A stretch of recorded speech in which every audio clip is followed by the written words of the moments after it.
الحمد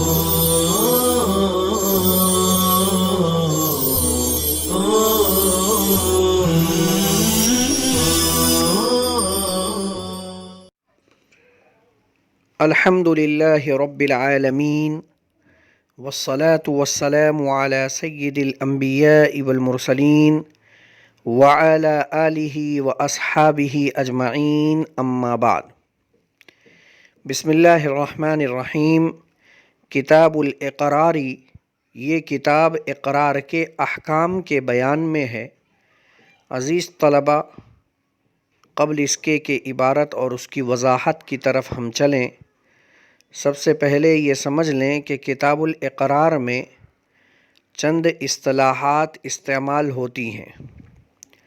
نمبر 1، مقر، اقرار کرنے والے کو کہتے ہیں۔ مقر لہو، وہ شخص جس کے لیے اقرار کیا جائے۔ مقر بہ، وہ شے جس کا اقرار کیا جائے۔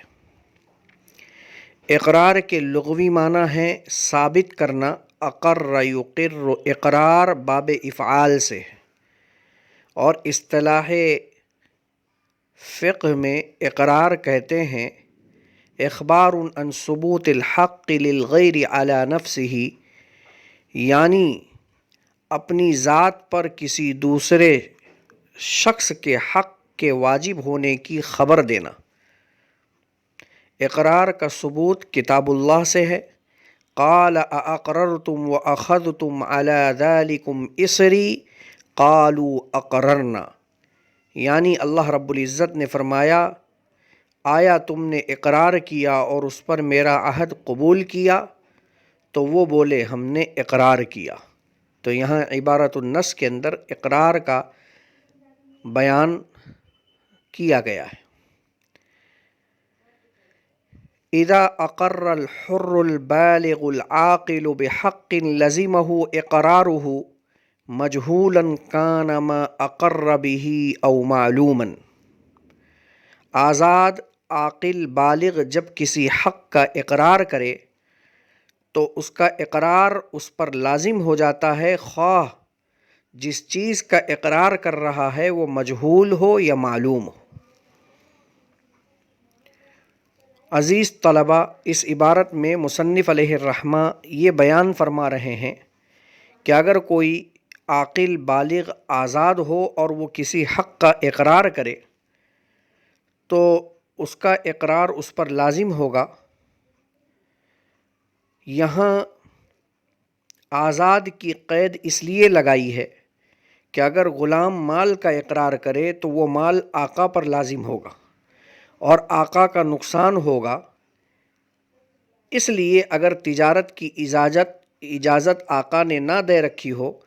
تو غلام اپنے اوپر مال کا اقرار نہیں کر سکتا، کیونکہ یہ بات تو بعید از عقل ہے کہ کرے کوئی اور بھرے کوئی۔ تو غلام کے اقرار میں آقا کا نقصان ہے، اس لیے صحت اقرار کے لیے پہلی شرط یہ ہے کہ مقر یعنی اقرار کرنے والا آزاد ہو۔ بالغ اور عاقل کی قید اس وجہ سے لگائی کہ بچے اور مجنون کی باتیں اور ان کے اقرار کا شرعاً اعتبار نہیں ہے، جو کتاب الحجر میں آپ نے پڑھ لیا ہے کہ اقوال میں پابندی عائد کر دی گئی ہے۔ اسی وجہ سے نابالغ اور مجنون اگر اپنے بیوی کو طلاق دے تو ان کی طلاق واقع نہیں ہوتی ہے۔ یہ اگر اپنے غلام کو آزاد کریں تو ان کا آزاد کرنا نافذ نہیں ہوتا ہے۔ اسی لیے صحت اقرار کی دوسری اور تیسری شرط یہ ہے کہ مقر بالغ ہو اور عاقل ہو۔ اب جس چیز کا اقرار کر رہا ہے اگر وہ معلوم ہے تو وہی شیء معلوم اس پر لازم کر دی جائے گی، اور اگر وہ مجہول ہے تو مجہول کے سلسلے میں اس سے وضاحت طلب کی جائے گی، جیسا کہ آگے کے متن میں اس کا تفصیلی بیان آ رہا ہے۔ یہاں ایک اشکال یہ ہے کہ معاملات میں جہالت یہ تو فساد کا سبب ہوتا ہے، پھر اگر شیء مقر بہ یہ مجہول ہے تو اقرار کیوں کر صحیح ہوا؟ تو اس کا جواب یہ ہے کہ بسا اوقات ایک شخص سے دوسرے کا کچھ نقصان ہو جاتا ہے اور معلوم نہیں ہوتا ہے کہ نقصان کی مقدار کیا ہے، لیکن جس شخص سے نقصان ہوتا ہے وہ اس نقصان کا اقرار کرتا ہے کہ جو کچھ بھی آپ کا نقصان ہوا ہے میں اس کی بھرپائی کر دوں گا، تو یہاں جو جہالت ہے یہ جہالت مفضی الی النزاع نہیں ہے۔ وہ جہالت مفضی الی النزاع ہے، وہ جہالت و بیع کے فساد کا سبب ہوتی ہے جو مفضی الی النزاع ہو،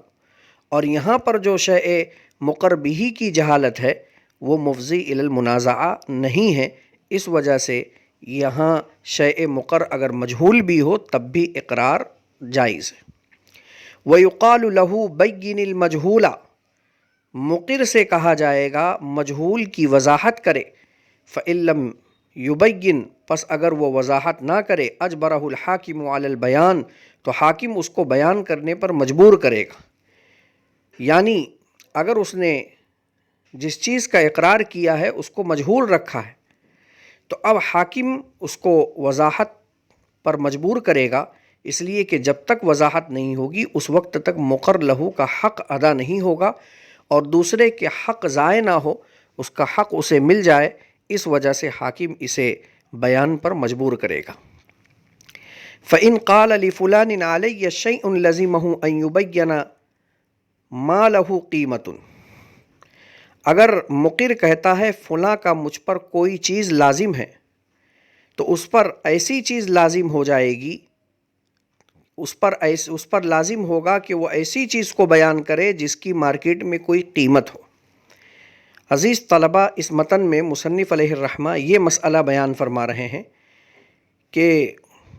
اگر اس نے لفظ شے بول کر مقر بہ کو مجہول رکھا ہو کہ فلاں کا مجھ پر ایک چیز لازم ہے، اب وہ چیز کون سی ہے، تو اب اس پر لازم ہوگا کہ اس شے کی تفصیل اور وضاحت وہ بیان کرے جس کی کوئی قیمت ہوتی ہو، اس لیے کہ اگر اس سے پوچھا گیا کہ شے سے کیا مراد ہے اور وہ شے سے ہوا مراد لے لے اور ایسی کوئی مباح الاصل شے مراد لے لے جس کی مارکیٹ میں کوئی قیمت نہ ہو، تو ظاہر سی بات ہے یہ اقرار سے رجوع ہے، اور شرعاً اقرار سے رجوع کرنا جائز نہیں ہے، اس لیے اس پر لازم ہوگا کہ شے کی وہ وضاحت کرے جس کی مارکیٹ میں کوئی قیمت لگتی ہو۔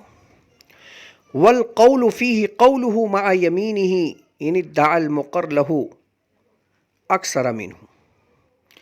اور اس سلسلے میں مقر کی بات کا اعتبار کیا جائے گا اس کے قسم کے ساتھ اگر مقر لہو اس سے زیادہ کا دعویٰ کرے۔ مثلا اقرار کرنے والے نے کہا کہ شے سے میری مراد 50 روپیہ ہے، مقر لہو کہتا ہے کہ نہیں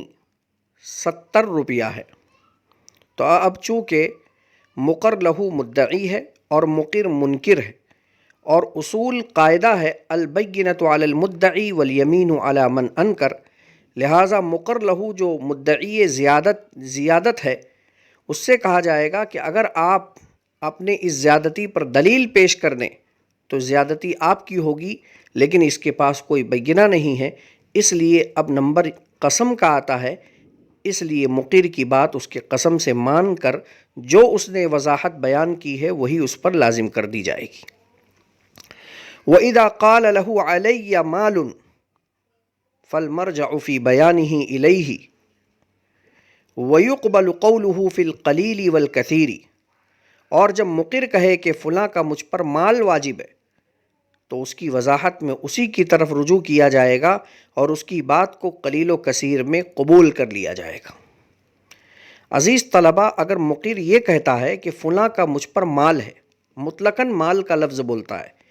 اور اس کی کوئی وضاحت بیان نہیں کرتا ہے کہ کتنا ہے، کم ہے یا زیادہ ہے،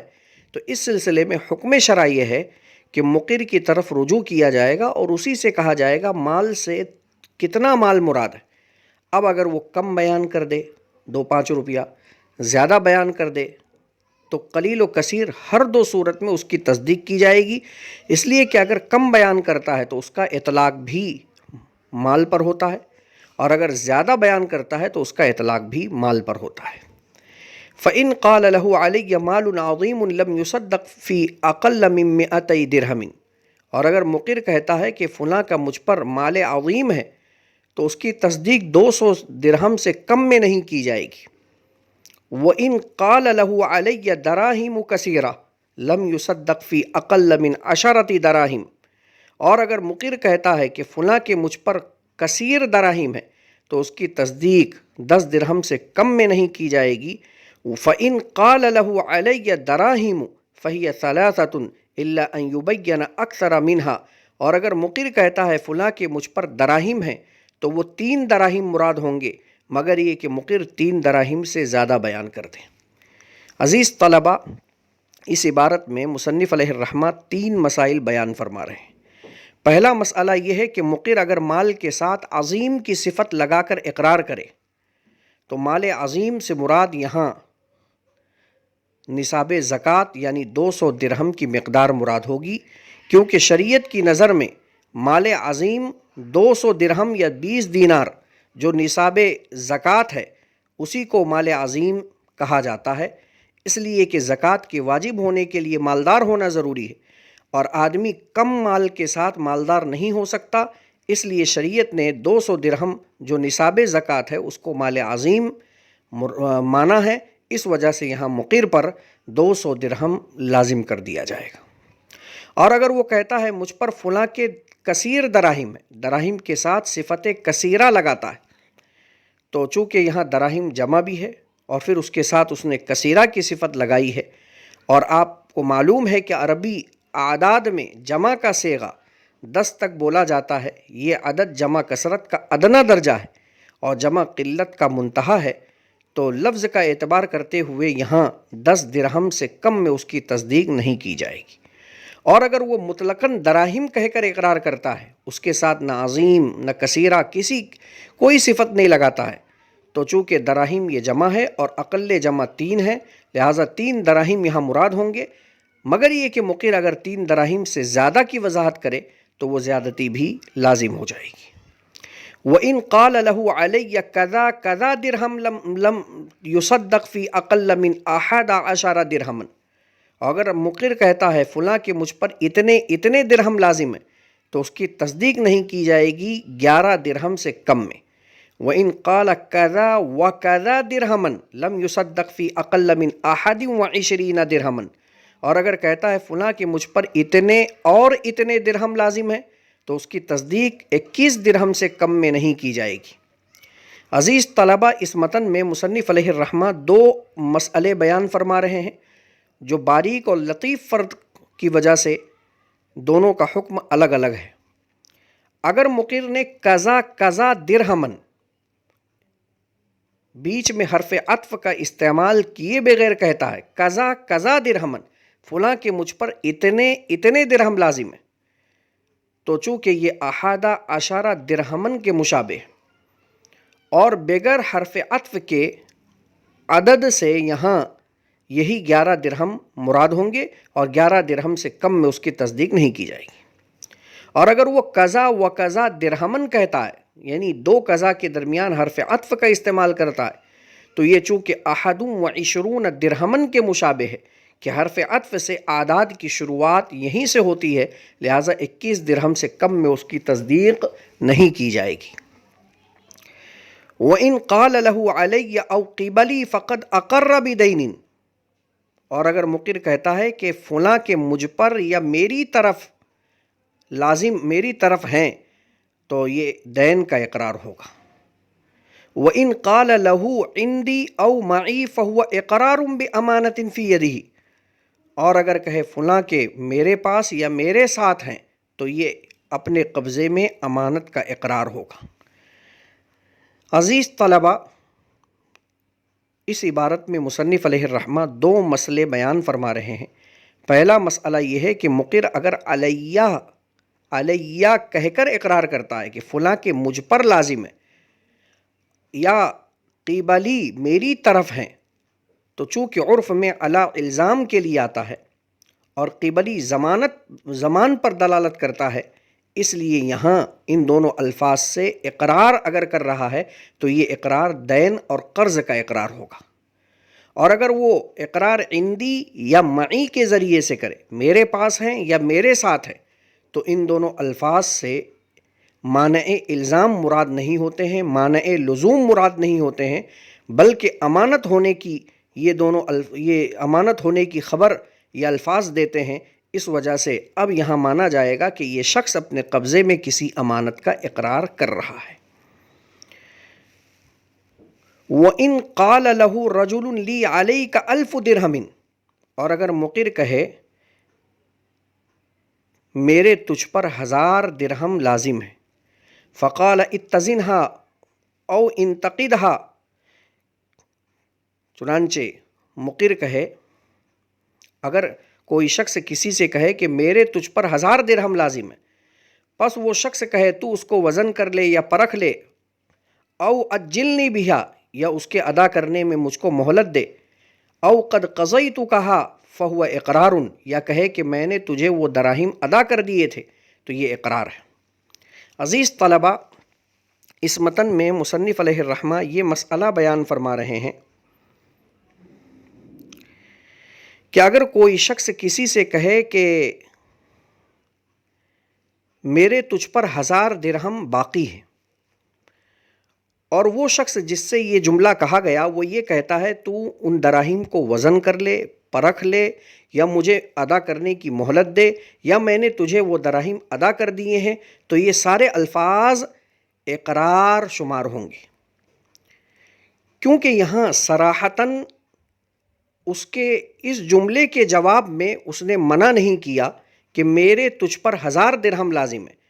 اگر اقرار نہ کرنا ہوتا تو صاف منع کر دیتا کہ تیرے میرے ذمے کوئی دراہیم واجب اور لازم نہیں ہے، لیکن یہ کہنا کہ تو اسے وزن کر لے، تو ظاہر سی بات ہے ادائیگی میں وزن کی نوبت آتی ہے، پرکھنے کی نوبت آتی ہے، اور پھر یہ کہتا ہے کہ اس کے ادا کرنے میں مجھے مہلت دے دے، یہ تو صاف اقرار ہے۔ یہ کہتا ہے کہ میں نے تجھے وہ دراہیم ادا کر دیے، تو ادائیگی اسی وقت کی جاتی ہے جبکہ وہ لزوم ہو، لہٰذا ان ساری صورتوں کے اندر یہ اقرار ہوگا۔ ومن اقر بدین مؤجل، ایک شخص ادھار دین کا اقرار کرے، فصدقہ المقر لہ فی الدین، مقر لہ اس کی دین کے سلسلے میں تصدیق کرے، وکذبہ فی التاجیل،